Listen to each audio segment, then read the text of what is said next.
안녕하세요. 김신철 변호사입니다. 개미회생을 신청하실 때 배우자의 소득이 너무 높거나 또는 배우자가 재산이 많으면 본인의 개미회생 신청 자격에 문제가 생기는지 문의하시는 분들이 있는데요. 자, 먼저 배우자의 소득이 높은 경우에도 이 개미회생을 신청할 수 있을까요? 배우자가 예컨대 한 달에 1,000만 원을 벌고 있는 고소득자다라고 하면 채무자가 굳이 개미회생을 신청하지 않더라도 배우자가 빚을 다 갚아야 하는 거 아니냐, 뭐 이런 얘기죠. 이게 도의적으로는 맞는 말일 수 있지만 우리나라 민법은 부부 별산제를 취하고 있죠. 그래서 배우자가 아무리 소득이 많아도 채무자의 빚을 대신 갚아줄 의무가 있는 것은 아니죠. 배우자의 소득이 많다고 해서 채무자의 빚을 배우자에게 책임지도록 요구할 수도 없고요. 그래서 개미회생의 신청 자격 여부와 이 배우자의 소득은 직접적으로 관련이 없습니다. 다만 부양가족이 있는 경우에는 채무자의 소득이 변제금의 액수에 영향을 미칠 수가 있는데요.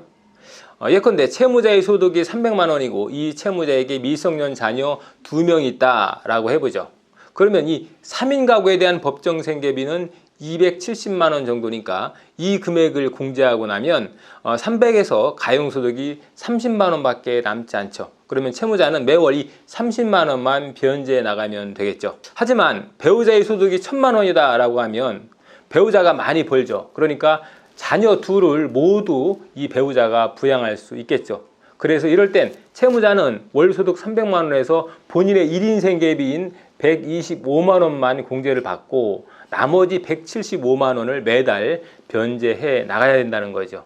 이처럼 배우자의 소득은 개미회생 신청 자격에는 영향을 미치지 않지만 부양가족을 산정할 때는 중요한 변수가 될 수 있다는 거죠.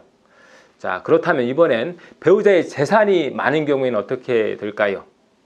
과거에는 개미회생 사건의 청산가치를 산정할 때는 본인 명의의 재산의 전부를 청산가치로 산정하고 또 배우자 명의의 재산이 있다고 하면 그 재산은 그 중에 2분의 1만을 채무자의 청산가치에 포함시켜서 합산했었죠.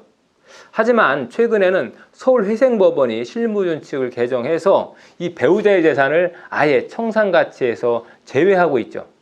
그래서 나머지 법원들도 이러한 경향을 따라가서 어느 정도 배우자의 재산을 청산가치에서 제외하고 사건을 심리하는 그런 경향을 보이고 있는데요. 특히 대전지방법원의 경우에는 배우자의 재산이 많을 경우라고 해도 사건을 어떻게 진행하느냐에 따라서 배우자의 재산을 청산가치에 산입하지 않고 개시결정을 받을 수도 있는데요.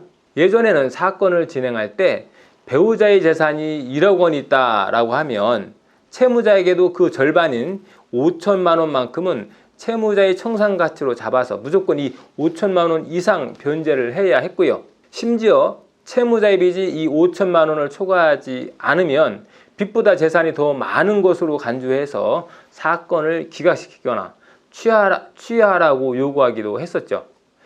그렇지만 요즘은 배우자의 재산 때문에 이 자격 조건이 안 된다고 보여지는 채무자의 경우에도 법원을 잘 설득하면 개시결정을 받을 수가 있는데요.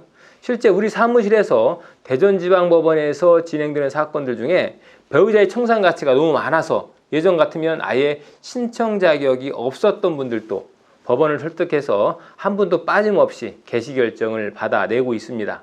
그러니까 배우자의 재산이 많다는 이유만으로 곧바로 신청 자격이 안 된다고 판단하실 이유는 없고요. 상담을 받아보시고 이 부분 결론을 내시는 게 좋겠습니다.